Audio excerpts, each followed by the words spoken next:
ଏବେ ବିନା କାରଣରେ ଗରିବ ଆଦିବାସୀ ଭାଇ ଭଉଣୀ ମାନଙ୍କୁ ଚାଉଳ ସରକାର ବନ୍ଦ କରିଛନ୍ତି।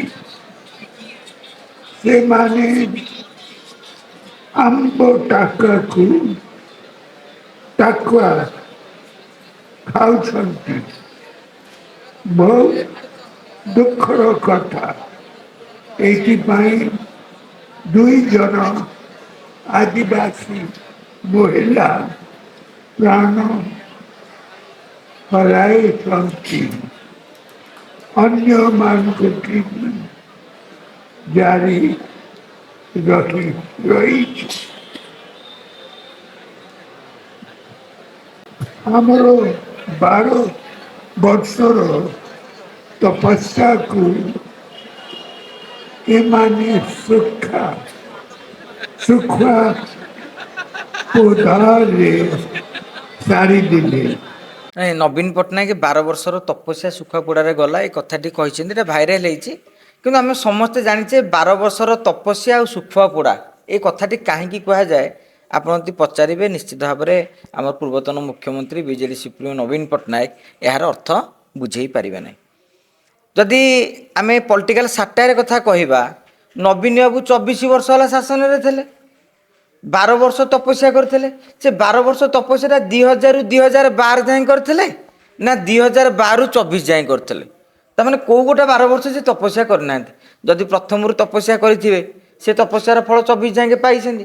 କି ଯଦି 12ରୁ କରିଥିବେ, ତାହେଲେ ନବୀନ ପଟ୍ଟନାୟକ କହିବା କଥା ଯେ 24 ବର୍ଷର ମୋର ତପସ୍ୟା ଶୁଖୁଆପୋଡ଼ାରେ ଗଲା, ତେଣୁ 12 ବର୍ଷ କାହିଁକି ସେ ଛାଡ଼ି ଦେଇଛନ୍ତି, ସେଇଟା ନବୀନ ବାବୁ କହିବା ଦରକାର। ଏବଂ ମୁଁ ଭାବୁଛି ଭାରତୀୟ ଜନତା ପାର୍ଟି ପକ୍ଷରୁ ଦାବି କରିବା ଦରକାର ଯେ ନବୀନ ବାବୁ ଆଉ 12 ବର୍ଷ ତପସ୍ୟାଟା କାହିଁକି ଛାଡ଼ିଦେଲେ।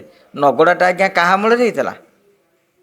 ନବୀନ ବାବୁଙ୍କ ଅମଳରେ। ଯାଜପୁର ଭଳିଆ ଗୋଟେ ଖଣି ସମୃଦ୍ଧ ଅଞ୍ଚଳ ଯେଉଁଠି ହେଇଥିଲେ, ଯେଉଁଠି ନଗଡ଼ାରେ ଲୋକ ମରିଥିଲେ, ଆମ୍ବ ଟାକୁଆ ଖାଇ ଯେ ନବୀନ ପଟ୍ଟନାୟକ ଅମଳରେ ମରିନଥିଲେ ସେଇଟା ନୁହେଁ।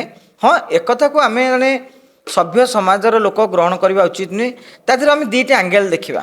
ଗୋଟିଏ ହେଉଛି ପ୍ରଶାସନିକ ଅବହେଳା, ଯେମିତି ଠିକ୍ ସମୟରେ ରାସନ ନ ପହଞ୍ଚାଇବା, ଏବଂ ଆଉ ଗୋଟିଏ କଥା ହେଉଛି ଆଦିବାସୀମାନଙ୍କର ଯେଉଁ ପାରମ୍ପରିକ ଖାଦ୍ୟ ଚାଲିଚଳନ। ଆପଣ ଦେଖନ୍ତୁ, ଆପଣ ଯେତେ ସଚେତନ କରନ୍ତୁ ଯେ ସାପ କାମୁଡ଼ିଲେ ଆପଣ ଡାକ୍ତରଖାନା ଯାଆନ୍ତୁ, ଇଞ୍ଜେକ୍ସନ୍ ଦିଅନ୍ତୁ, କିନ୍ତୁ ତଥାପି ବି ଲୋକେ ପ୍ରଥମେ ନିଜ ମନ୍ଦିର ପାଖରେ ଆଗ ପାଣି ଢାଳି ହେଲା ପରେ ମାନେ ଯାଉଛନ୍ତି।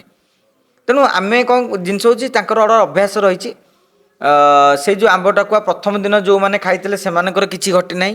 2-3 ଦିନ ପରେ ଯିଏ ଖାଇଛନ୍ତି, ଲୋଭରେ ହେଉ ବା କ'ଣ ତାଙ୍କର ଟେଷ୍ଟ କି ସ୍ୱାଦ ଥବ, ଯାହା ବି ହେଉ ଫୁଡ଼୍ ପଏଜନ୍ ହେଇଛି, ଏଇଟା ସତ୍ୟ। ଉଭୟ ପ୍ରଶାସନ ଏଥିପାଇଁ ଦାୟୀ।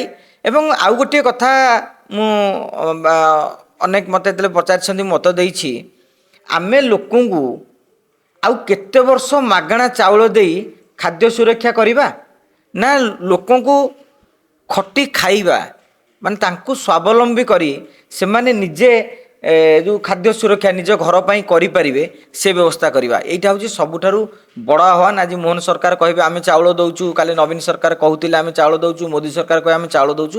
କଥା ହେଉଛି ଏ ଚାଉଳ ଯୋଗାଣଟା ଆଉ କେତେ ବର୍ଷ ଲାଗିବ, ନା ତାଙ୍କୁ କେତେ ଶୀଘ୍ର ସ୍ୱାବଲମ୍ବୀ କରାଯାଉ, ସେମାନେ ସ୍ୱାଭିମାନର ସହ ବଞ୍ଚିବା ଶିଖନ୍ତୁ, ଅନ୍ୟର ହାତ ଟେକା ଉପରେ ନିର୍ଭର ନ କରେ।